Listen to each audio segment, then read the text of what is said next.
Swing and a miss. Struck him out. The Philadelphia Phillies are 2008 World Champions of Baseball. And the Sixers win it! Wow! Oh, man, Embiid just posterized Russell Westbrook. You love the Philadelphia Eagles? Let me get a hell yeah! Yo, what is going on, guys? What is going on? It is Party on Broad. Guys, if you're new to the channel, always be sure to smash that subscribe button. If you're watching us live, be sure to comment and smash that like button if you love the Philadelphia 76ers. If you don't love the Sixers, smash it anyway. We've got an all-star cast today to talk and break down the Sixers Summer League, which just finished here with a W against the Utah Jazz today. Let's get into introductions. I'm going to lead off with my man, Justin. He is the host of our Sixers post-game shows. Follow him on Twitter at J_Pochetti. What's up, Jay? Yo, listen, I'm here at a major echo right now. I don't know about y'all. Are we hearing echo still? You gotta speak, man, so we can hear the echo. No, listen, I'm excited to be here. I feel like we haven't all been here in a long time, at least for me personally. I'm excited to be here, excited to talk about the Sixers Summer League. We have some guys that are going to be really fun to talk about, I think. All right, then we have my man Austin. Follow him on NBA Crowd. He is our Sixers beat writer, beat reporter, and all-around Chick-fil-A enthusiast. Although he's eating crab cakes tonight, nothing ever makes sense. What's up, Austin? What's going on, fellas? It's great to be here as usual. And then we've got Tiago. What is up, Tiago? Follow him on Twitter at tscabia. How you doing, man? Good, man. The basketball never, ever ends. It's the season, to the draft, to the Olympics, the Summer League. I just want it to end for a month and we can just reset and start over again. Yes, sir. So let's dive right in. Today we are doing player evaluations of really the main four. We're going to do some player grades and then talk about our overall impressions moving forward with the Philadelphia 76ers. Let's start off with Tyrese Maxi. He played 2 games, 26 points per game, 50% from the field, 14 of 19 from inside the paint. That shouldn't shock anybody. 28.6 from 3. What you love to see there, though, is 7 attempts per game, 91% from the free throw line. One of the best in the league in plus-minus 19. And, of course, he shined in that OT win versus Atlanta where he had like 17 points in 12 minutes between the fourth quarter and overtime. It was absolutely bananas. I'm going to start off with Tiago. For me, obviously my grade is right there. I give him an A. This guy is ready for a breakout season. Tiago, what was your grade and impression on Tyrese Maxi this summer league? Yeah, I mean, for me, the grade is A across the board. I think that we're starting to see the growth in Maxi's game that we expected out of him coming out of Kentucky. He just looks like a much more confident player. He feels like he's the best player on the court, and oftentimes he was the best player in the court in summer league. I thought he got stronger. I thought he looked stronger a little bit in the offseason, and it showed the way he attacked the rim. He was pushing off guys and finishing at the rim with relatively ease. Shows the kind of work he's put in the gym to be kind of a 3-level scorer. And I think the Sixers gave him kind of a green light in summer league. They were said, listen, these games don't really mean anything, and that's where you saw the 7 attempts per game come out. Do I expect him to shoot 73.3 attempts per game in the regular season? Probably not, but we're seeing, like you see on the video right there, like the little step back 3, like that was not part of his repertoire at Kentucky. So it's A across the board. There are things that he has to work on, especially defensively, but for summer league, I thought he was probably one of the best summer league players in the entire NBA. What about you, Austin? Do you have a quick grade on Tyrese Maxi, and what are your impressions? I think I'll say A-. Probably closer to an A, but in that range. I thought the thing that was really stood out to me was number one, just obviously, as Tiago said, the shooting off the dribble was pretty impressive, and just that willingness and the comfort shooting behind screens and off screens, just that way that you have to keep the defender honest and keep him playing up. But I thought also just his knack and ability for finishing off awkward angles. Like one of the highlights you just saw in that video was him like stealing. I think he got like inside position, and then he felt like the pressure on his back, and so he like veered to the opposite side of the basket and kissed it off the glass with like reverse. And so it was, he has this, he's got this unique ability to finish off the wrong foot, finish off the right foot, finish one hand opposite side of the basket going in a reverse. And that's something that's really going to be crucial for him, because defenses are going to stop showing certain things to him at some point. They're going to start showing him more bodies, and the more difficult angles he's comfortable with, the more he'll force contact and the more he'll get to the free throw line. All right. A- to A for Austin. Finish this off, Justin. What was your grade on Tyrese Maxi, and what was your impressions? Honestly, I have to go with A as well, just like you. To me, like going into it, I kind of expected Tyrese to be going off and to be really aggressive anyway. I mean, in the press conferences, they kept saying how he did have the green light. He explained that the biggest things he wanted to show off in Summer League or work on, one of the biggest things was his dribble pull-up game. And so it came to really no surprise what he was trying to do. And the thing I actually liked the most, I think, was his pick and roll game with Petrusev. I think he did a pretty decent job with that, and seeing him navigate that, I think was good as well. Just trying to get others involved. I mean, you saw him and Isaiah Joe going back and forth a lot in the games that they were playing together. And Tyrese was one of the best scorers in the Summer League before he went out. He, I think, was averaging 27 points per game before, and he ended up leaving Las Vegas to go to that camp.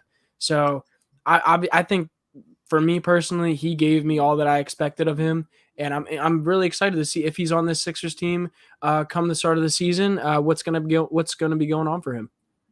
All right, and that leads us to the next question. Assuming he's on the roster, I'm going to lead off with you, Justin, because that was a nice piggyback there. Over under on minutes per game for Tyrese Maxi during the 2021 regular season. It is at 24.5. I'm setting it at 24.5. He finished, I think, a little north of 15 plus. What is your take on Tyrese Maxi next season? A little. See, it's so hard. It's such like you picked a good number, Dibs. You picked a good number. Yeah. I think he's going to end up taking over Shake Milton's spot at 6-man once again if he is on this team.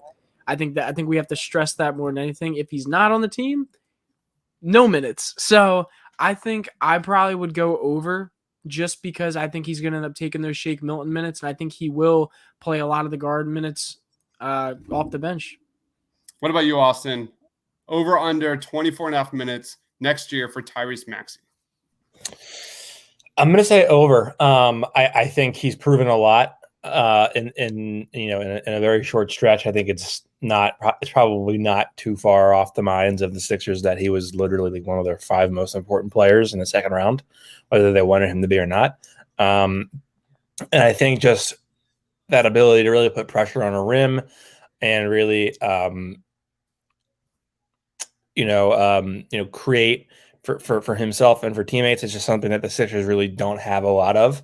And he's sort of like a spark plug or a break kick glass in case of emergency type option, where if the offense is in the mud, as they say, he can come in and really unclog that. And I think that's huge. So I think he's going to get more of a 6-man role. I would say probably closer to 26, 27, 28 minutes a game. I also think in the early going, they're going to probably try to showcase him a lot more, because until they have a resolution about the Damian Lillard situation, they're going to want to make sure that Maxey is looking like a beast and an all-star, and someone that the Blazers can build on. So I think it's so ironic that my highlight reel of Tyrese Maxey starts off with a missed dunk, considering how good he was. We've seen it 3 times now. It's just, I don't know. It's ironic. Tiago, what's your take? Over under 24.5 minutes for Tyrese. Do I think he should play over 24 minutes? Absolutely. Do I think he's earned it? Especially when they've moved away from George Hill, and Shake Milton's kind of up and down shot creator that oftentimes turns the ball over and kind of shoots you out of possession. So I think there's definitely a path for Maxey to be well over 24 minutes. Now, do I think he's going to play over 24 minutes? Absolutely not. I think that, we've seen what Doc is with young players. He does not trust them in critical situations. And I think Max is going to have to prove a lot to earn those 24-plus minutes. I do think that there are things about his game that he needs to improve upon to be a more consistent NBA player. And we talk about, like, speed is a big element of his game, right? So he plays very fast, which is it's a good thing for him. But it also translates into attacking closeouts in the perimeter. He doesn't have the same kind of balance on the perimeter that some of the other players do, and that turns into driving lanes for the opposition. So defensively, he can benefit from playing with just a more well-rounded kind of a defensive game. And so I think there's things for him to work on. But when you talk about shot creation on this team, man, I mean, assuming that Ben is still on the roster, he's probably their second best shot creator right now, perhaps with Tobias up there as well. So yeah, but we'll see. But I do think there's a path for him to play 24 minutes. Does anybody have any final comments on Tyrese Maxi before we move on to Isaiah Joe? I think the biggest thing to say about him in his summer league is just you could see like the confidence in himself like radiating off him. Now, like, mind you, we did see that in the playoffs as well when he was in there. Like, he literally kept the Sixers in the game. I think it was game 6 against the Hawks. Yep. On the road. He kept the Sixers in that game. So we know he's got the confidence now. We just need to see, like, for me, I think the biggest thing I like to see is that he is working on the part of his game specifically that he doesn't have right now as good, and it's the perimeter jump shooting, that off the dribble shooting that he was showcasing during the summer league. And even in the summer league, he wasn't doing it at a super high percentage and wasn't making shots at a high percentage from that dribble pull up. But the fact that he's working on that and trying to showcase that and showcasing it in a game setting, I'm saying this alluding to something else. I hope you're understanding that. But the fact that he's doing that is very encouraging to me. All right, let's roll on to Isaiah Joe.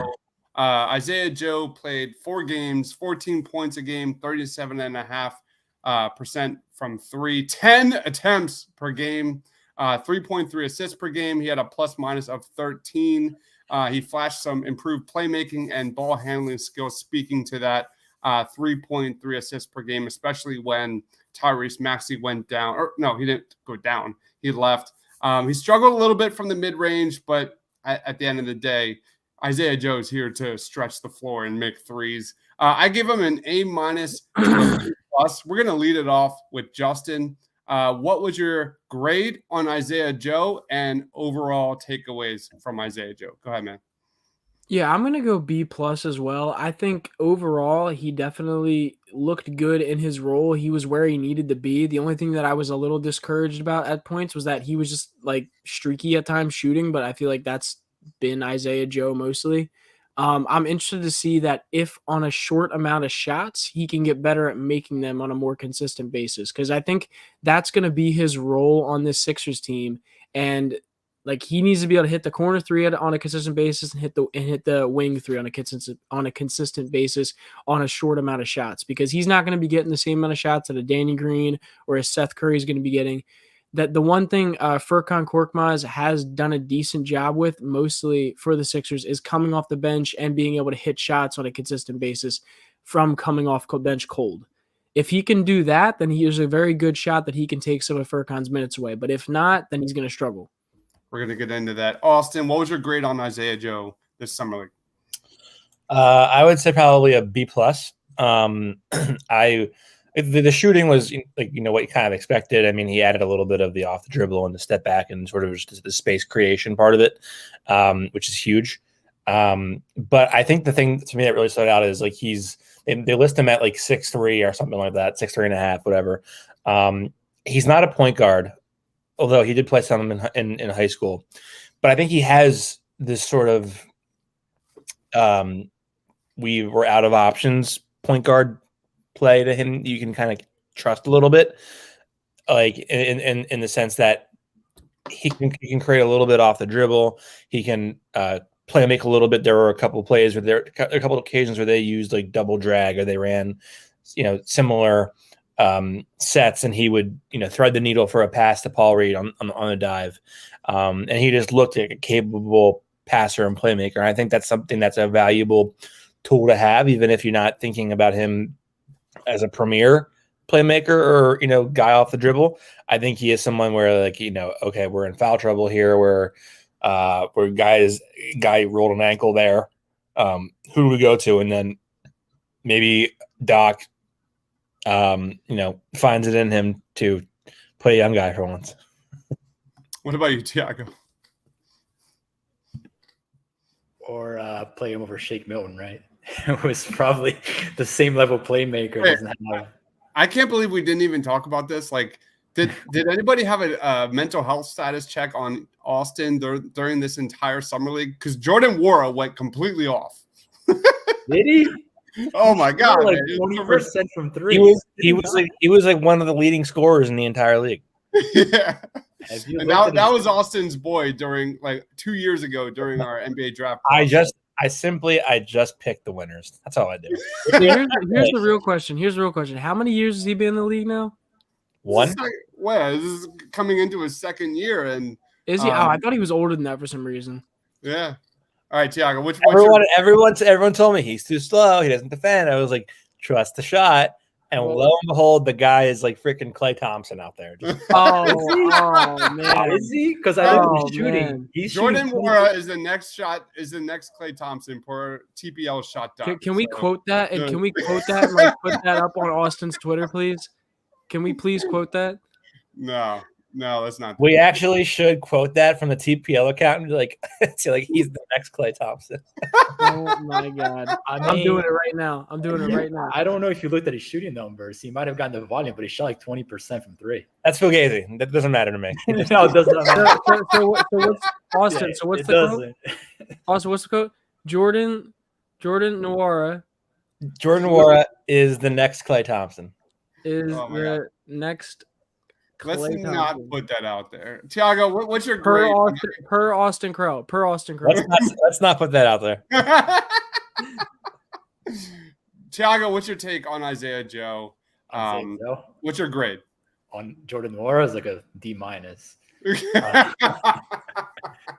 I mean, all the stuff they talked about with Isaiah Joe, so the passing was something that for me stood out right away. I mean, that level of playmaking that we saw from him, orchestrating pick and roll, makes me wonder if he is a better option than Shake Milton, because he has kind of the shooting pedigree that Shake doesn't really have in the NBA. I mean, I know the Shake had a kind of a hot year 2 years ago, but Shake is just not that confident. Look at that.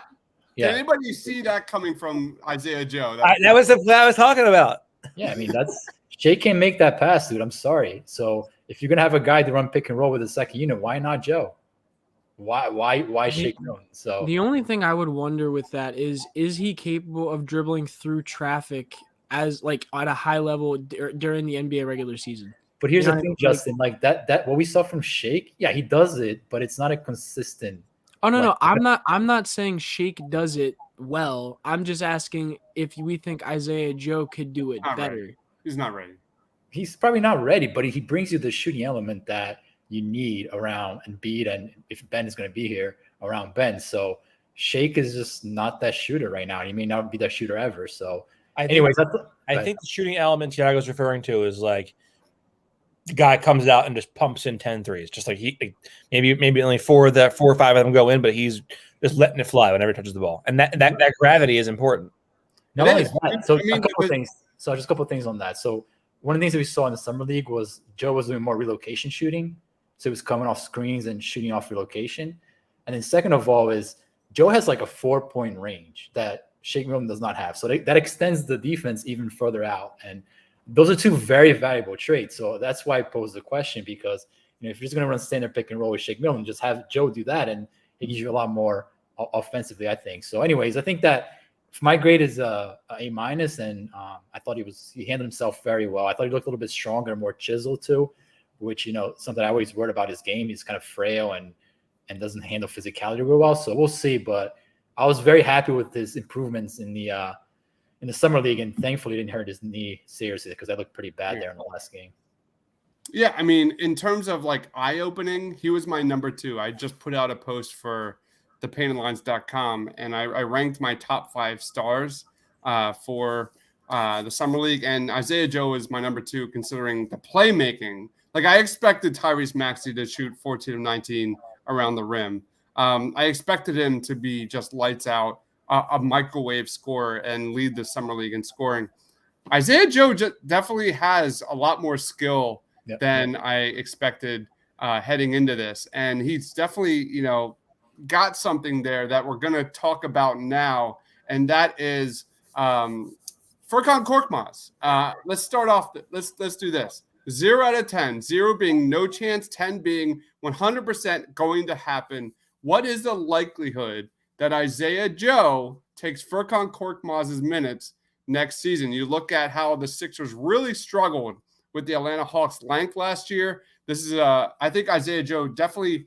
It wasn't always pretty, but he definitely flashed an ability to contest shots on the perimeter, especially on closeouts. So let's lead off with Tiago. 0 out of 10. Does Isaiah Joe have a chance to take minutes away from Furkan next year? Based on what I think Doc will do, like a 2. I don't think he'll play Isaiah. I mean, I'm being honest, man. Not very high on Doc Rivers here. It's not. I mean, we watched these games, man. I mean, Joe should have been playing last year. Why didn't he play last year? Anyways, the point is, again, I don't think he's going to take Cork's minutes, and I don't think he should take Cork's minutes. I think they can play them together, pair them on the court at the same time, and I think the guy who should lose some minutes is Shake Milton. So I think you can work that out and have a lot of shooting out on the court is what you really want, man. So, what about you, Justin? So for me, I think it's about a 5. Honestly, I think there is a chance, but to me, it almost goes more between, because I think if Tyrese Maxi is the 6th man that I think we all assume that he's probably going to be coming into the season, then I think the minutes at shooting guard and small forward are going to be fought between Isaiah Joe, Furkan Korkmaz, and Shake Milton. I think it's really a 3-man race. So it's like, I think it's going to come down to, and we saw it all season, where Furkan was playing more at times, Shake Milton was playing more at times because of shooting and stuff like that. So I think it's really going to come down to who's shooting better and who's being more consistent when coming cold off the bench. Like the point I was making earlier, if Isaiah is the best guy coming off the bench and he can be consistent in that way, like Furkan is at times, then I think he can take his minutes, because I think ultimately Isaiah Joe will probably be a better defender than Furkan will be. But if Shake is shooting better than Isaiah Joe is, then Isaiah probably won't get minutes and vice versa. So it's just, I think it is more of a 3-man race than just a 2-man race. I can't stress enough the importance of that 10 3-point shots per game, like he did in this summer league. I can't get out of the thought in my head that the Sixers were second worst in the playoffs in 3-pointers attempted per game, second worst to the Washington Wizards, who the Sixers knocked out in the first round. They were dead worst. So the fact that you have a gravity guy that can truly stretch a defense, there is something to be said there. Chris, I mean, Joel Embiid can have another MVP type season ×2, and they're not going to be a top 5 offense if they don't shoot more 3-pointers. Yeah. Period. I mean, that's simple math. I fully agree. Yeah. And Shake is not that player. Isaiah Joe is. So the math is there in front of them. It's just a matter if they want to go by it or not. What about you, Austin? What was your 0 out of 10? 10 being super confident, 0 being no chance. What is your best guess that Isaiah Joe takes minutes away from Furkan Korkmaz this season? So here's the thing.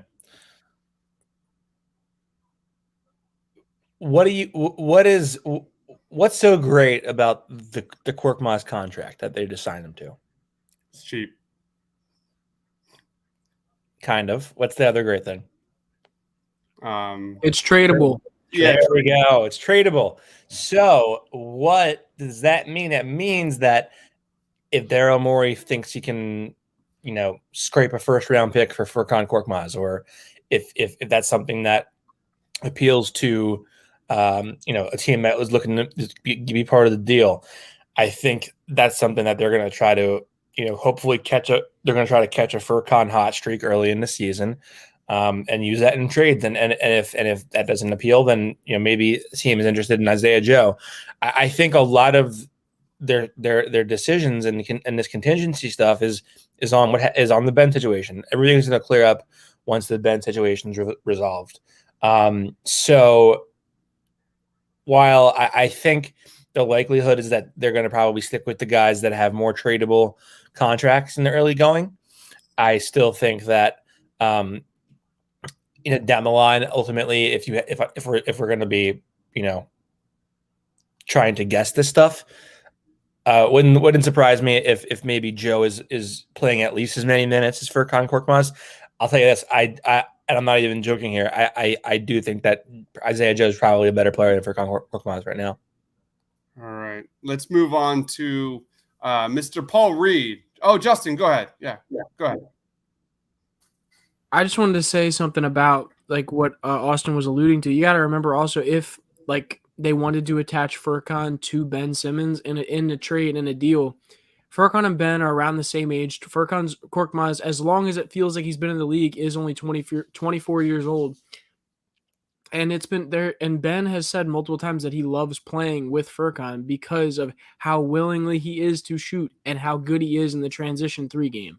Like, this is a guy that if you're trading Ben to a team, this is a guy that it's once Ben's familiar with, and 2 is around the same timeline as.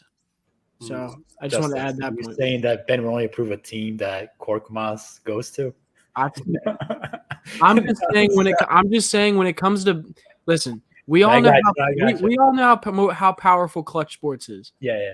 All I'm saying is if Ben has to pick and choose something, or if he says, "Hey, I want you to get this guy to come with me, so I have somebody," I don't know. Okay.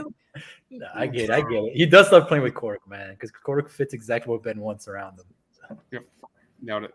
All right, let's roll on to Paul Reed, B-Ball Paul. Here are his stats: 5 games, 17 plus a game, 12 boards a game, 4.6 offensive boards, 4.8 stocks per game. He had a plus minus of +8 on the court, 40% from 3, only 10 attempts. He shot 58+% inside the paint, and he had that 27-20 4-4 game versus the Minnesota Timberwolves. That was by far one of the biggest individual performances of the Summer League. We have Ian Acosta joining us. What is up, guys? Thanks for joining, man. Comment. We're talking about player grades here from the Sixers Summer League. I gave him an A-. That doesn't necessarily reflect how I'm looking at Paul Reed moving forward, but for strictly Summer League purposes, I gave him an A-. What about you, Tiago? How would you grade Paul Reed in this Summer League? So I think energy, activity, that gets an A across the board. Like, there's no question that Paul Reed is just a high energy, like a nightmare to defend. A great potential defensive player. So that gets an A across the board. But when you talk about translating that game to the NBA, that's where I'm still a little bit unsure about Paul Reed, because he does not have a very consistent shot. He gets a little bit wild off the drive. I mean, he shows hints of, a dribble drive game and a shooting game and pick and roll, but it's just not all there. So the question I have with Paul Reed is, like, if you're going to have a guy play 10 to 15 minutes behind Joel Embiid, like, what are you banking on him to do offensively that you can count on, right? Because if as bad as Dwight Howard's fit was, you can count on him to grab offensive rebounds, putbacks, and, and play off the pick and roll. So is Paul Reed that player? I don't know. I mean, he's a little bit more undersized, and the shot itself, I mean, it's just not – it just doesn't look as something that's going to be very reliable in the NBA, at least not right now. So, I mean, I don't want to say anything negative about Paul Reed because he was such a great watch throughout the Summer League, but I'm still struggling to see how does this guy translate into the NBA. And, again, this is not to say that he should not play. I think he should play a lot to begin the year for them to find out what they have in this guy. But, again, right now, I think overall I would give him kind of a B to B+ based on everything I just kind of mentioned. What about you, Austin? What's your grade on Paul Reed from everything you saw in the Summer League? Give him an A. I think, like, if the biggest flaw for him at times is he tries to do so much, and he he doesn't really doesn't really stay inside of, like, a box per se of what his role is and what he should be doing and shouldn't be doing.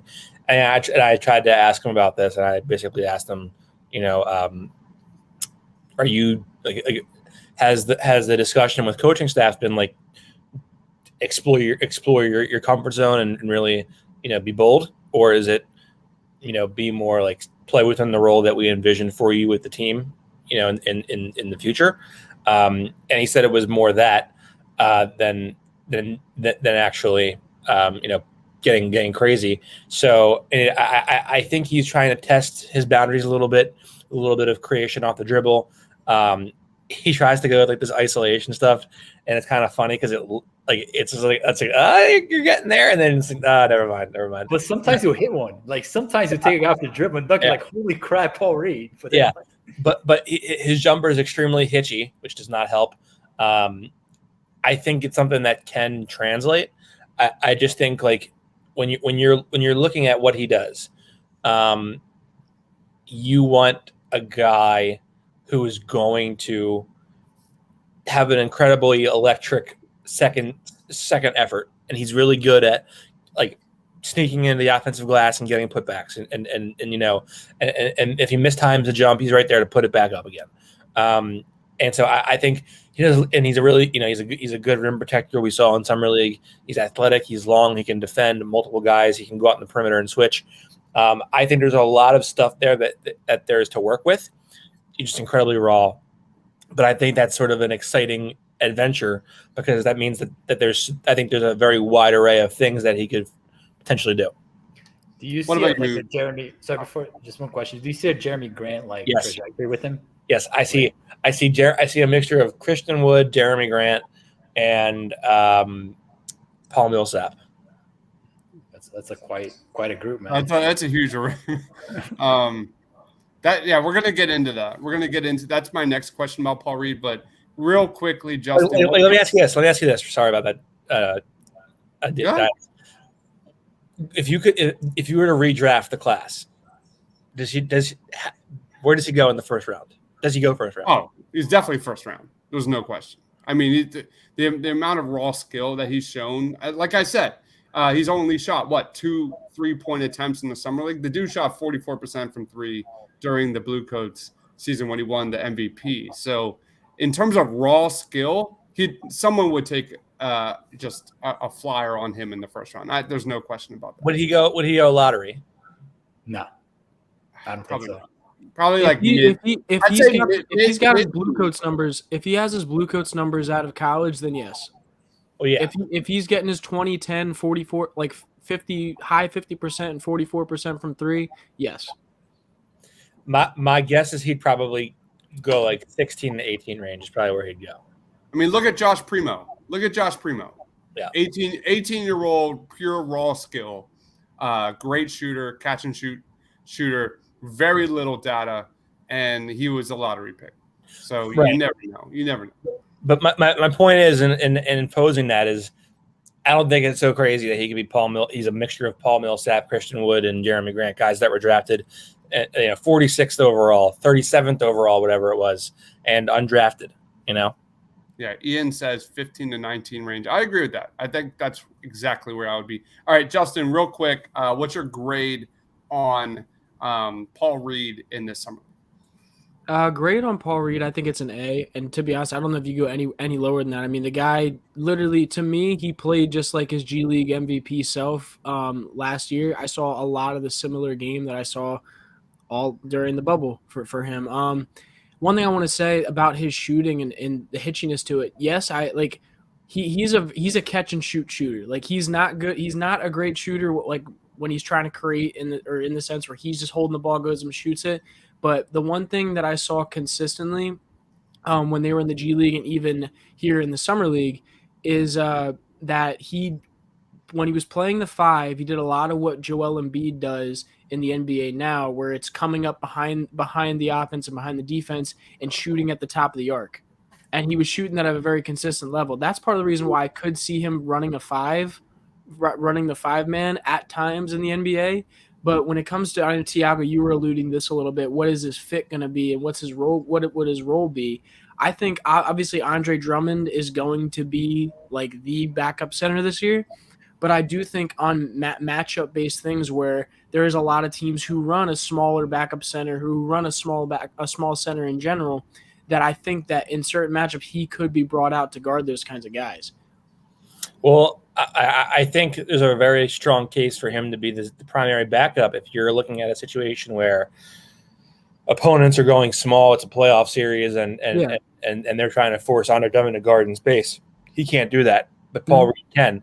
Now, maybe that's where you know, when we're reviewing Doc's second season, we're thinking, well, they lost again because he refused to play Paul. You know, he refused to not go to a young guy who was clearly a better option, and maybe that's something that, you know, when all is said and done, Doc has to take to the evaluation table when he goes to get his year-end performance review. Yeah, and I do want to say with that, Paul Reed, I think this was a question a lot of people had for him, is if he, because of his size and because of the comparisons to Jeremy Grant, is he a capable perimeter defender? I think a lot of people had questions for him in that, and I think in a lot of ways he's answered those questions in a lot of different times. Sure, there's times where there's lapses. That's going to happen with a rookie like last year, but there's a good portion of times where he is really good at sinking his hips and staying with small ball handlers. Most of his steals, and I said this last year when we were reviewing him after the season, is most of his steals are like against perimeter guards, of him being able to get his hands in there and tap the ball away. You see a lot of guys his size only get him in the lane, or when the center or whatever like just mishandles a ball. A lot of his steals are out on the perimeter guarding smaller defenders. So I think that's a really good sign. All right, I'm going to redirect this real quick because that goes into our next question. What is the most realistic projection for Paul Reed with the Sixers moving forward? We've already kind of touched on it. Is there a path that you could see Paul Reed backing up Joel Embiid at some point next year? What are your guys' thoughts on that? Absolutely. I think especially when they're matched up against smaller lineups, I think Paul Reed should absolutely be the first option off the bench in that kind of 4-5 role. So I do think there's a path from there. One more point on Paul Reed, because I was noticing watching the video, and I kind of wrote down on my notes as well, is he's got like great hands. Like he catches stuff in traffic. Like, you know, it's very impressive. And it's just a testament of the Sixers scouting department there, because to find a guy that late in the draft, I mean, they knocked the 2020 draft out of the ballpark with those three guys. And it's really a testament to how they found that guy, man. It's quite impressive. Shout out to Vince Rosman and John Hollinger, I guess. Yeah. Any take? He's not part of the Sixers staff, just to clarify. He's not part of the Sixers staff, but he is a Paul Reed guy. So, okay. Any take on Paul Reed getting playing time on the Sixers next year? Any thoughts on that, guys? Justin, Austin. Nope. Go ahead. No. Okay. I don't know. I mean, I think there's a very good possibility, especially with how much success he had in the G League last year. And the fact that, like, obviously when Dwight came in here, we all knew that he was going to be the backup because they didn't really know what Paul Reed was. I think now that, like, Reed actually has the chance to get in camp and, like, get work with the starters and, like, see how Doc feels him out, I think there's a better shot at him doing that. I will say Andre Drummond's a very capable backup. Like, obviously this guy is a very good basketball player. But kind of like Tiago was saying, and I said earlier, I do think that Reed has a role on this team. I think we're kind of leaving out the thought of Georges Niang. Now, Georges Niang is a guy who is more of a stretch 4 than a stretch 5, in my opinion. But that I think it's going to be between those two who are going to be playing that small ball 5, in my opinion. It all hinges on what the heck they do with Ben Simmons. That's really, for me, what it comes down to. What about you, Austin? What do you expect from Paul Reed next year for the Sixers? I mean, one part of me thinks like Doc is who Doc is, and we shouldn't expect him to play a young guy. The part of me thinks like it's very obvious to me, and this is partially sourced and partially me just looking at the situation. Very obvious to me. It's sourced, everybody. It's very obvious to me that Daryl wants Doc to play Paul Reed. I mean, he didn't go out and he said, "I want to get a stretch 5. I want, we need to have that backing up Joel." Goes out and signs Andre Drummond. He's very clearly, and I think last season trading away Tony Bradley was his way of gently trying to push Paul Reed into Doc's lap. Be like, "This is your guy. Play him." And it didn't happen. So I think, if Doc has any sense of pride, he will decide to adapt and realize, okay, I had to start going young, because the guys that I've played, Montrezl Harrell, Dwight Howard, Andre Drummond, whatever, I've just gotten embarrassed in like 2 straight playoffs. This can't happen again. Is Austin wavering on Doc? Are you No. wavering? You're wavering on Doc. No. Don't give in, Austin. You're on the island of your own right now. No, I'm not. No, I'm not. Listen. You can't. I have very little criticism of Doc Rivers right now. He led them to their best season in 20 years. His point guard literally forgot how to play basketball during the playoffs when it mattered most, and I just, it's very hard for me to blame Doc. But doesn't mean he was flawless either. Let's go on. Mac5 says Dwight was not good off the pick and roll. He could only catch lobs when bad defenders left him. I mean, that's part of the pick and roll. You got to catch the lobs. But he does. Teddy says Paul Reed equals the next Christian Wood. I don't want to put that out there. I think listen, I don't want to put expectations on Paul Reed being the next Christian Wood, because I don't know if that's exactly the case, but I think he has the capabilities to be in there. His jump shot needs to get a little less hitchy if that's the case, in my opinion. Yeah, and Christian Wood got his money. Mac5 says I would take Paul Reed offensively over Dwight. Ian says I'm happy just to wake up knowing Mike Scott isn't on the roster. I think that position big time. I was about to say the same thing. I genuinely I don't think that signing of Georges Niang was talked about enough. Like, that is a major upgrade over Mike Scott. Considering how much Mike Scott played backup center at times, because when Embiid was down or when Dwight was unavailable, like the amount that Mike Scott had to play, if Georges Niang is coming in, like if Doc's envisioning him at that exact role, like that's a major upgrade. I don't know. I know, Dibs, you used to know the number. Do you know what's Georges Niang's number, like percentage off catch and shoot? Do you remember? I don't know that, but I do know that he, like, if you do like his per 36, he attempts like 9 threes per 36, something like that, which is his catch and shoot like percentage was like high 40s, I believe. Yeah, it was mid to high 40s. It was mid to high 40s. It was like 4.5 3-point shots per game last year. Last 2 years, it's like around 3.75, I believe. And that's the thing. That's where I go back. And we kind of like gave some negatives to Paul Reed. Before we move on, like Paul Reed shot 5.7 3-pointers a game with the Delaware Blue Coats. So he does shoot threes. Yep. So if you're just like new to watching Paul Reed in the summer league, only 2 shots a game from beyond the arc, he does shoot threes. Yeah, and let me remind everybody too, it's not like he was shooting threes from the 4 position. Like, he was playing the 5 every single game for every minute he was out there. And that was he like I said, he was shooting a lot of the same threes that you see Joel take. Like, literally, to me, like that's exactly what I saw. I saw him playing like a Joel Embiid would in that offense. So, except for the fact that Justin Robinson and him were running pick and rolls. Superhero says he also thinks that Paul Reed could be a Paul Millsap, former second-round pick. Himself, Millsap. What did I say? You said Millsap. Did I? All right, and then Ian is really going down on Austin here. Austin's giving us quotes tonight. Lots and lots of quotes. Going down. Nora is the next Clay Thompson. His point guard forgot how to play basketball in the playoffs. I mean, is it not true? He literally would not take Trae Young in the post. No. That's did we guys talk about the vision, man? The vision. He had a vision.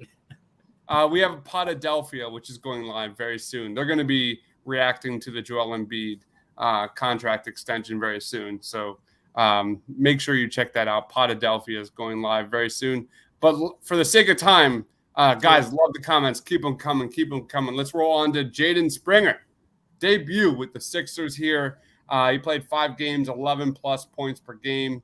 shot 37.9% from the field, 14 of 19 inside the paint. Oh, I think that's not the correct stat there. That's definitely, I think, Tyrese Maxi stat. That's a misstat. 13.3% from three, 3 attempts per game from three for Jaden Springer, 76.9% from the free throw line, +7, and he did have 21 points here in the Summer League finale. I gave him a C. I was in that C- range. I did think the defense translated. I really liked his lateral quickness on defense. That is there. There's no one I don't think can deny what we saw defensively from Jaden Springer, but my God, was that guy a deer in headlights offensively. Lead us off, Justin. What was your grade for Jaden Springer this Summer League? Yeah, so my grade was around the same. I'd go like probably C, C-. I mean, the C, C- based on performance, but expectation, I kind of expected him to be around this offensively, so it didn't necessarily surprise me. But just purely based on performance grade, obviously did not perform that well. So C, C- for me. I think what was encouraging you saw throughout the Summer League, though, was that he did progressively get a little bit better each game, in my opinion. He still looked like a deer in headlights, not this game, but the game before that at times. But the last game, the finale today, he looked great, in my opinion. I mean, I think the thing that also helped was the fact that in the last few games, Isaiah Joe, Rajon Tucker, and Tyrese Maxi all were either gone or their minutes were slowly lessened, and like they weren't as much of a like a cornerstone in the offense they were trying to run that game. So today, I think he was able to have a little bit more freedom. Something specifically that I asked their coach today was, what they're doing to make him more comfortable, and he explained that they actually did run a certain set for him this past game that he was able to progress more in, and that was a high pick and roll. And that was something that they weren't really using him on ball for most of this. And because, I mean, we already knew they wanted him to come as a 3-and-D kind of guy. At least that's what they explained to us going into Summer League. And by the end of Summer League, he had the ball in his hands running pick and roll. So who knows what he's really going to be, in my opinion. We have a comment here by Superhero18 says, there it is. An F. The Summer League could not have been worse for Jaden Springer. They took him off the ball. He's a small ball wing who can't shoot. Oh my God! An F? He's 18 years Superhero 18, but this is an 18-year-old prospect. They actually put him on ball and then he played better. So I'm a little confused with that one. What about you, Austin? What's your grade on Jaden Springer? My God, superhero needs to find himself a superhero. Jesus. There's another quote. I would say, there we go. That's me, full of them. I would say that the grade for Springer, so he's very, very raw, like extremely, extremely raw. I don't know that the offense will ever translate, which is fairly in line with what he was saying. However, I still think that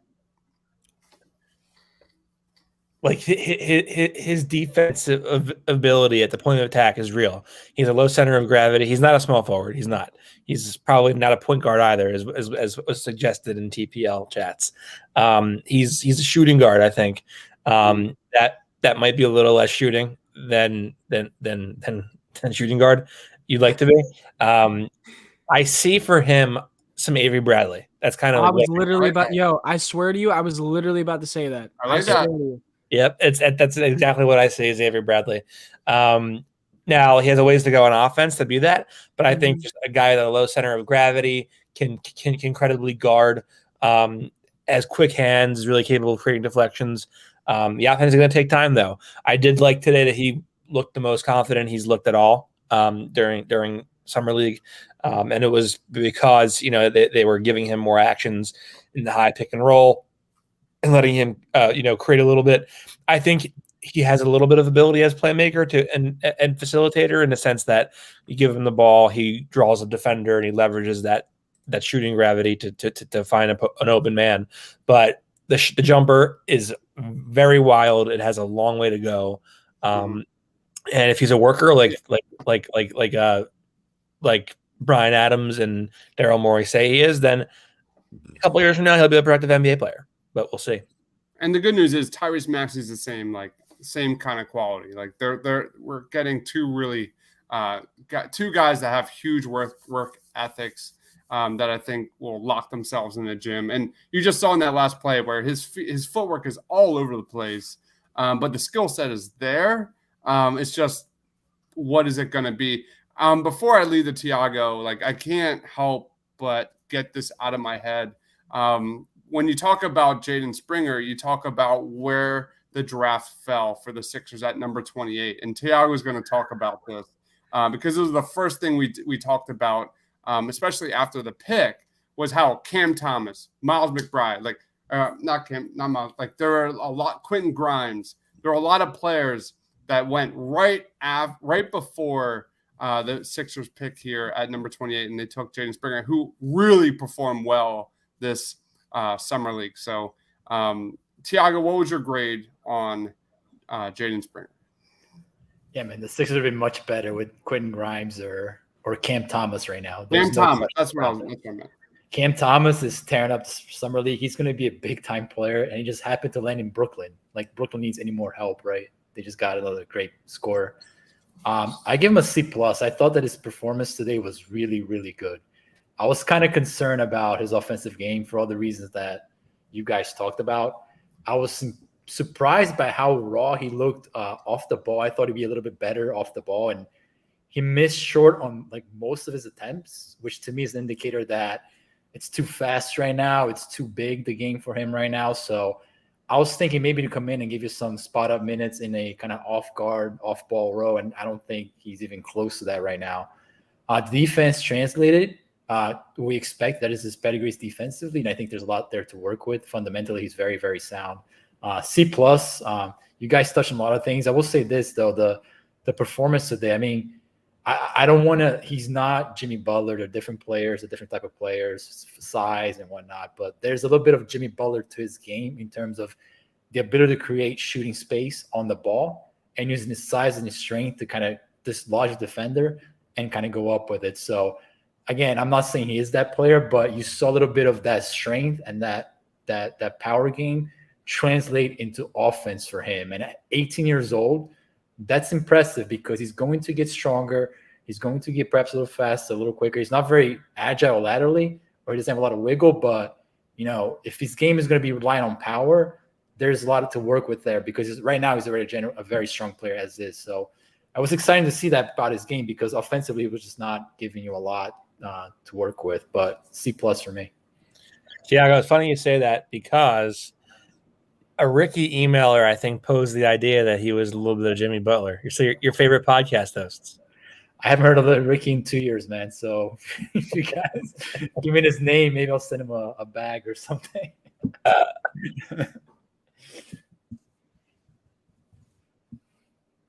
Mute. You're on mute, Chris. All right, let's roll on. What are some areas that you think Jaden Springer needs to work on? Because he's clearly going to need, a year of seasoning with probably Delaware Blue Coats to work on his footwork, work on his kind of just IQ, let that game slow down for him at that NBA level. Lead us off, Tiago. Like, where do you want to see, especially this time next year, Jaden Springer? I mean, I wanted him to, the shot, right? I mean, he's got to get that shot consistent. I mean, that's really his path in the NBA right now. And I think there's a lot there to work with. I just think that the summer league, he was kind of probably taken aback by the speed of the game. So I hope that when he comes in next summer, that shot is more consistent. It's a higher volume. And I have no worries about him defensive. I think he's going to be a very, very good defensive player. We saw a little bit of him, attacking passing lanes, creating turnovers. I think it's going to be a big part of his game. Kind of like it is with Jimmy Butler, the same kind of ability to play off the ball and create turnovers. So, but the shot for me is where it's got to start with Springer. What about you, Austin? Like, what do you want to see Jaden Springer work on next year? It's got to be the space creation. I think the thing with him is like he has like a little bit of like a functional handle, I think, in that he can do some things with it. It's quick. But he needs to tighten that up. And then with that handle, there's no point in it if you can't create separation when you clear a defender. So I think just utilizing his legs to make some significant space, and with a step back or whatnot, and training and developing that first plant, so that way the handle is actually you're actually doing something that's helpful with the handle instead of just dribbling into circles and then passing out of it. Superhero says, by the way, huge Marvel DC nerd. Love the avatar, the username. Ball handling security needs to work on. We all concur he's not going to be a point. He needs to get a tighter handle, create his own shot. Definitely has to shoot better than 13%, which I don't agree with you, by the way. I do think he can be a point guard. I know that Austin was referencing me on the chat. I do think he's got a little bit of point guard to him. I'm sorry, Austin. Hey, if Jimmy Butler can run all your offense, man, why? He's not Jimmy Butler. He's not Jimmy Butler. We're saying he could be a secondary point guard, man. He can't. I think he could be a secondary ball handler. I think he could be a secondary shot creator, not shot creator. What's the word I'm looking for? Like Jimmy Butler was with the Sixers. What bucket getter? Not a bucket. He's not a bucket getter. I'm drawing a blank. But I do think there is an element to his game that he showcases some playmaking, especially when he gets kind of inside the paint and creates for others. We saw Jimmy Butler do that a lot for the Sixers. But I do agree that I don't think this guy should be molded as a point guard. I think this guy's defense is legit.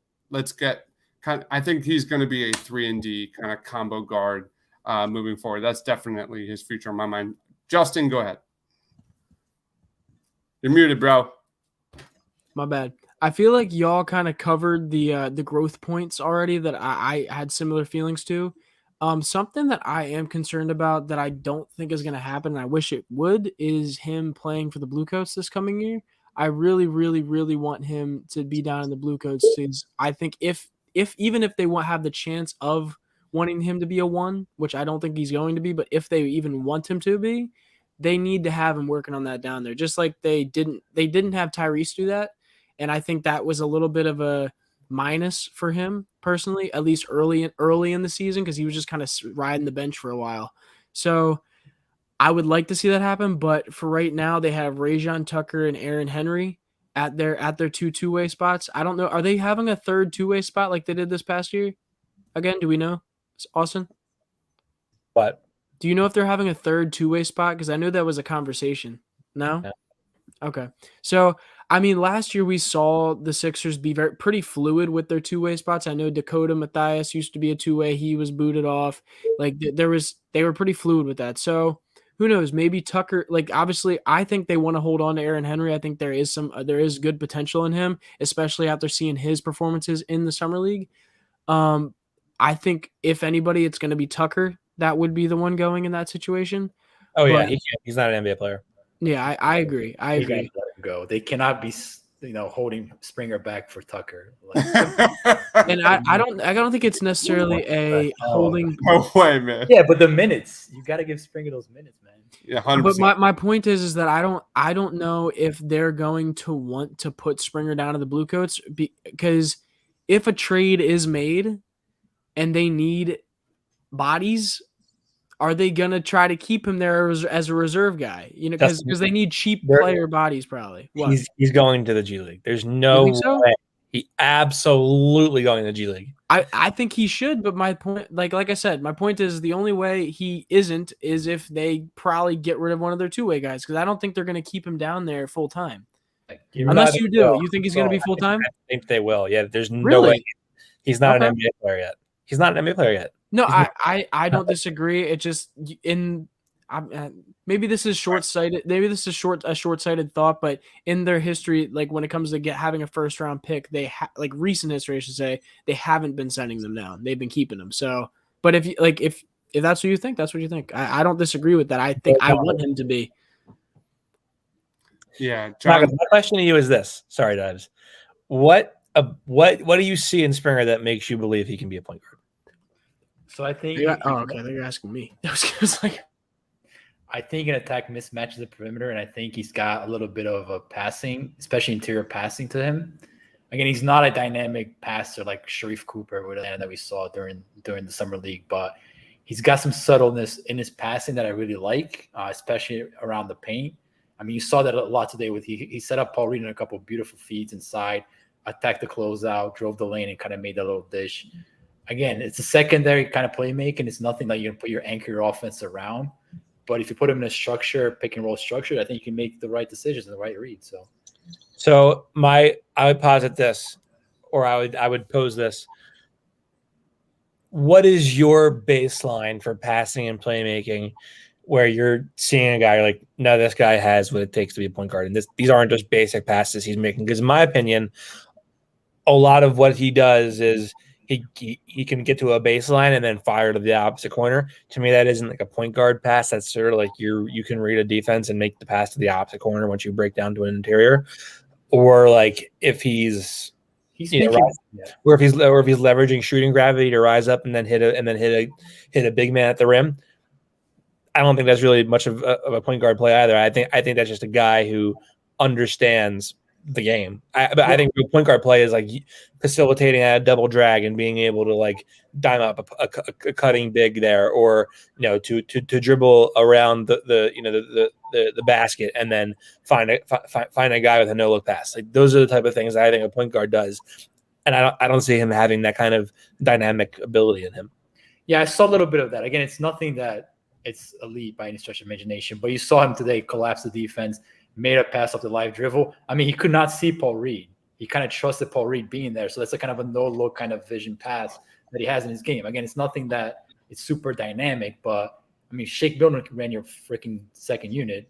Why can't Jayden Springer run that? Not this year, but in the future. So, again, I have a bigger vision on him as a point guard, but I don't expect him to be any type of dynamic point guard by any stretch. I think I'm just too casual.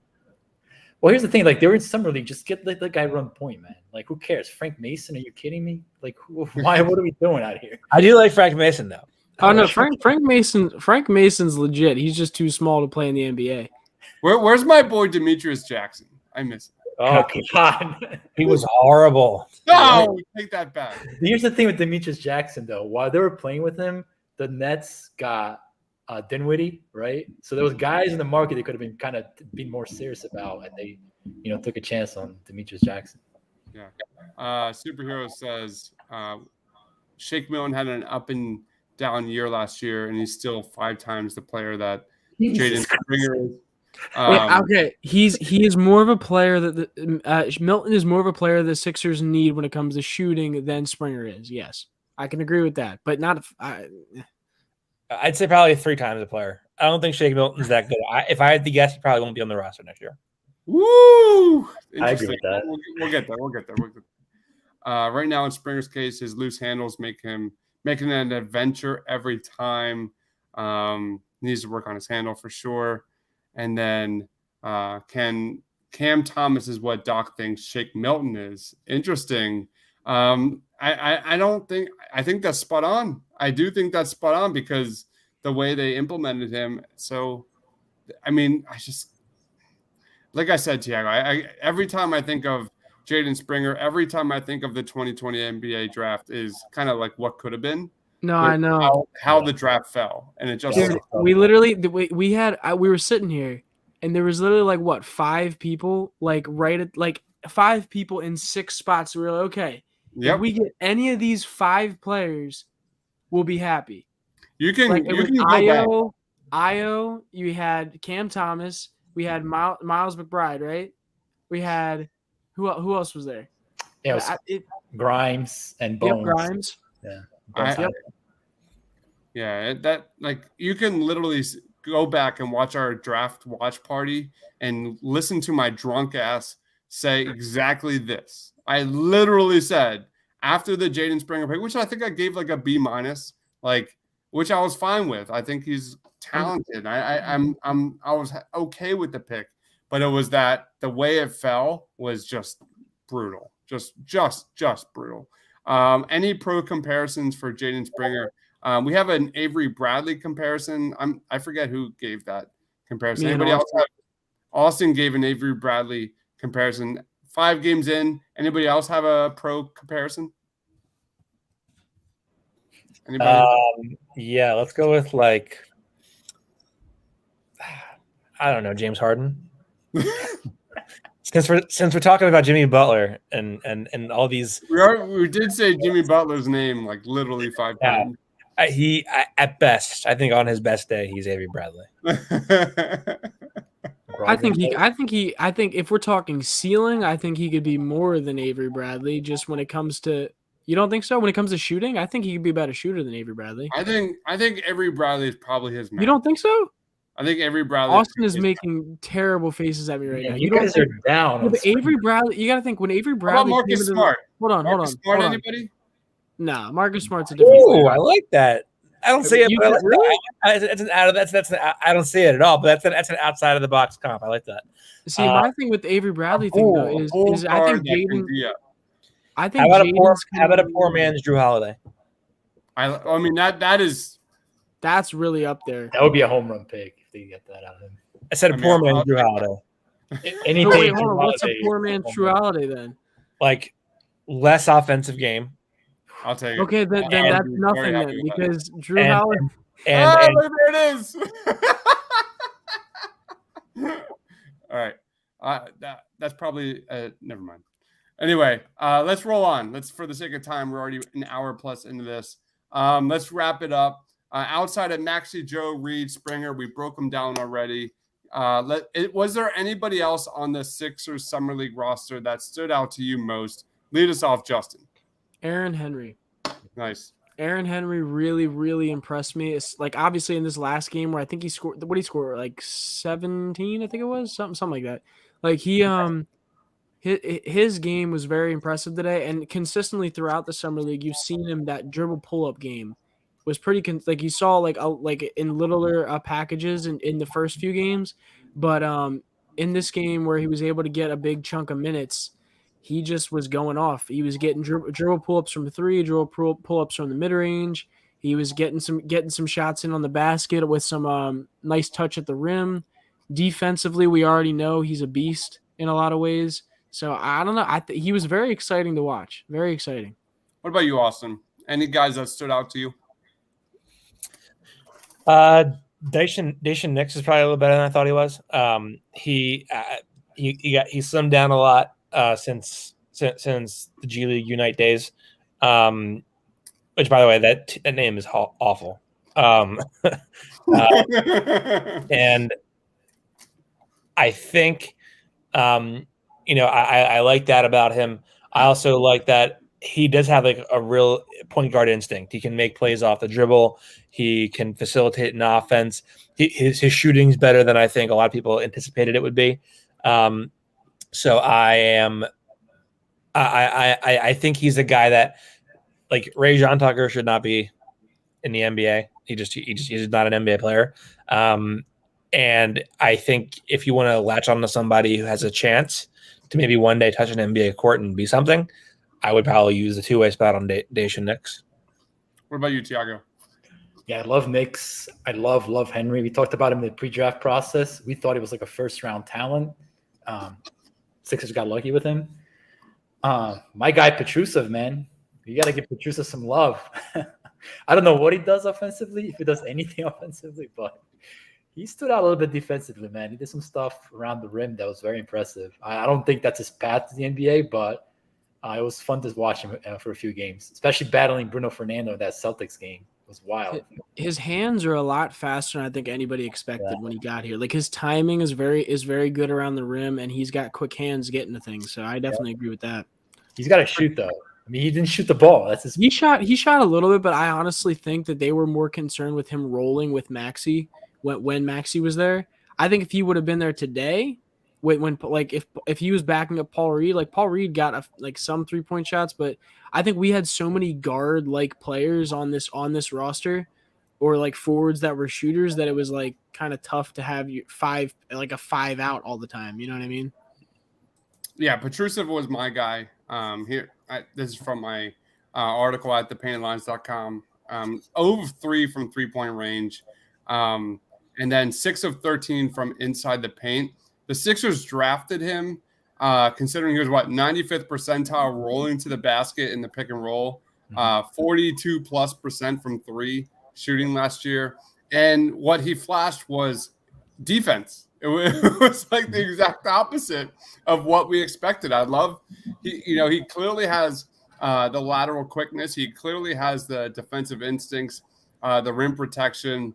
That was kind of the main takeaway from Petrusev, is that this guy's going to get to play, EuroLeague basketball for a year and learn under a really good defensive coach there. And, we'll see what we got. I'm not discouraged by the lack of offense of output for Filip Petrusev. I think that will 100% translate moving forward. But when you talk about a stretch big, and kind of what his floor is, the fact that this is it, and he could even be a little bit better defensively, and I do think the offense will translate. So I was a little impressed by Filip Petrusev. I think he definitely opened up my eyes a little bit, considering what he could be down the line. So let's wrap it up. We're already an hour plus in. Justin, lead us off. Where can we find you? What do you got going on, man? You can find me right there on Twitter at J_Persichetti. It's a mouthful, but if you look up Justin P, it'll probably come up. So yeah, you can find me on Twitter. You can find me on here. Once the Sixers season start, you'll be able to find me on here a lot more. I cover the G League, cover the Blue Coats for the Painted Lions. So go on there, check that out. I actually, on one of my posts, Paul Reed and Rajon Tucker retweeted and liked it. So that's good. Yeah. So did you post Rajon Tucker should be out of the G League? Is that one? No, I did not. I did not post that one. I think no matter what, Rajon Tucker can be a G League level player. He's a professional and a professional basketball player. Way to cop out, Justin. Wow. He's a professional basketball player. I just think if the Sixers are trying to be as productive as they can be with their young guys, he is just not the best candidate for that. Do you see? I see a lot of KJ Mcdaniels and Rajon Tucker. Yeah. Like a lot. Not even close. This much of Rajon Tucker was me believing he had like real NBA potential. Everybody and their grandmother thought KJ Mcdaniels was the next star in Philadelphia after his rookie year. Isaiah Joe hit a step back three, right? Next possession, Rajon Tucker's like, hey, let me show you my step back three. And it hit like the top of the backboard. Did you see my tweet? I tweeted it out. So let me be real. I think it was like, you ever see that movie like Along with Polly when the guy's like, let it rain? He's like, if you can do it, I can do better, but like you can't. So, like, it's tough because he's a menace going at the rim. So like if he was a more capable shooter, if he was a more capable shooter from the perimeter, like I think he could legit have like a really good game. It's just he just can't seem to get consistent from the perimeter at this point in his game. So he's I don't know. Wait, I'll tell you what. Daryl Morey traded for KJ McDaniels once and then signed him to a 3-year deal. And then of course traded him again. Daryl Morey signed Rajon Tucker, who got minutes in the bubble for the Rockets, and now he's signed them again. So I think there's a very interesting pattern there where I think he kind of envisions that. I had the sad thing is that's kind of true, Teddy. It's 100% true. It's 100%. I had Michael Levin on this show a few weeks ago, and we talked about, was there a player that you were so dead on that you thought was gonna be a great player, and you were completely wrong? Both of our answers was KJ McDaniels. Like we both came up with KJ Like I thought that guy was like one jump shot away from just dominating. He actually had a really hot start to his NBA career as a jump shooter. He was shooting like high 30s from threes for a couple of weeks, and then he fell off. Dude, that's like me with Landry Shamet. When in the beginning of Landry Shamet's for a first year with Philly, when he was just like shooting the rock like crazy, And I'm like, I'm thinking in my head, I'm like, JJ's going to be his mentor. Like, he's going to be great for seasons to come. When JJ leaves eventually, he's going to fill in that spot. And then now he's just being thrown around the NBA as a piece. And then as soon as JJ left, or as soon as they got separated, Landry fell off the cliff. No, exactly. Superhero says Rajon Tucker is a slightly more in control. Tony Roten. Superhero 1-8 is like really in my head because I literally just said that. So Tony Roten is a much better player. Oh yeah, Tony Roten is a much better player. I think Tony Roten could be like an NBA bench player. And there are guys on NBA benches who I'm like, there's no way you should be on this bench ahead of Tony Roten. Oh, we got Ben joining. What's going on, Ben? Thanks for joining, man. Ben is one of our regs. Yeah. Austin, where can we find you? What do you got going on, man? I'm NBA Krill on Twitter. You can find me there. I do cover the Sixers for the Painted Lines. You can find me there tweeting about my daily thoughts, which are kind of sad, I guess, and crazy most of the time and erratic. I don't do that often, but I do like a good dad joke, so let me tell those once in a while. And my other witty senses of humor. But yeah, you can find me there. I am a host of the Feed to Embiid podcast where we cover the Sixers. Thank God they signed into an extension, so that means the name will always stay in effect. And Andy said he's going to retire. He said he'd retire here. The podcast will never die. Even if he retires, or you can keep that. Listen. Ricky Sanchez is no longer a Sixer. He never was a Sixer. The Feed to Embiid will survive a lot longer. Yes, man. So funny. What about you, Tiago? What do you got going on? I'm on Ben Simmons' watch now, man. I'm waiting. Yeah, Tiago's busy trolling Kevin O'Connor and like anybody who doubts him. Yo, every time there's a report about anything Ben Simmons, I look down in the replies and I just see Tiago's name and something he said about it. Or like tagging Lyle. I'm the guy who starts the Ben Simmons discourse on Twitter. Still holding the flag on the island by myself. Tiago, you gotta give it up, man. He's done. I know man. He'll be back. Lyle and I are on that island. I'm going on vacation next week, so I'm going off the grid. And then we'll be back for the NBA season. I really thought he was going to be gone before training camp, and now I'm not sure. Like, wow. I was like positive about that, but like now with everything, I'm like, wow, okay. Like I thought there would be a deal more in place at this point. I don't know. Did you see those gym videos? Like, dude is like coming off a screen like crazy right now. No, shut up. Yeah, against like your local YMCA dude. Yeah. No, here's the thing. Here's my main thing on that. Now, I didn't post this on Twitter. I didn't want to post my thoughts on this on Twitter, so I'm just gonna say it here. Who is going over a screen on Ben Simmons? I did tweet that out. I said the funniest thing is that someone is going over the screen. Like, it's not gonna happen. And the person who was playing the center didn't even play drop coverage. He went up too. Like, and his trainer's like, "Did you see that? Did you see that?" That's why I was saying, like, this has to be a troll by Chris Johnson and Ben, because there's no way.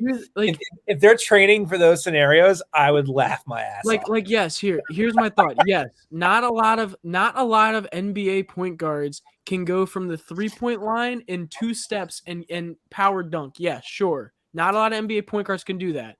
But there's also not a lot of point guards named Ben Simmons that get covered the way that coverage was put out there. Like how many NBA point guards shoot with the wrong hand? All right, we're wrapping it up here. Tiago, again, where can we find you, man? What do you got going on? So yeah, I'll be around here on all the platforms as we roll into the season. But right now, I'm going on vacation, Chris. We'll be back in a week from now. But until then, you can find me on under @tscabia on Twitter. Yeah, I'm gonna call you one night, and be like, dude, they finally traded him. It happened. You're gonna kind of pick up cell service, and you just realize, oh wait, he's lying. I'll be in Denver. Maybe they'll trade him to Denver or something like that. Yeah. Okay. Yeah, I do want to point out this comment real quick. We know that he posts videos. We're just saying a specific video that we're talking about, but yeah. Yeah, it's a massive troll. It's funny. It's how ironic is that Joel Embiid came into the league like being like the biggest troll ever, and it's actually Ben Simmons. or his agent. Who knows at this point? All right, guys, make sure you follow everybody here. Guys, if you love the Sixers, smash that like button. Help us out. Spread the love. Always, subscribe, turn on notifications. Tons and tons of Sixers content coming. I'm near 100 videos I dropped on the NBA Summer League. I'm exhausted. I'm legit exhausted. I'm glad the Sixers Summer League is over, to be honest. That way I can get down and dirty with the Eagles, which starts on Thursday. What's the worst that could happen, right? What's the worst that could happen with the Eagles this year? Love that team, man. They got some swag. I love them, man. I know. Follow Justin on Twitter at J_Persichetti. He is Austin NBA Krell on Twitter, and that is Tiago at T Scabia. For Justin, for myself, for Tiago, for Austin, stay awesome, everybody. Swing and a miss. Struck him out. The Philadelphia Phillies are 2008 World Champions of baseball. And the Sixers win it! Wow! Oh, man. And being just posterized, Russell Westbrook. You love the Philadelphia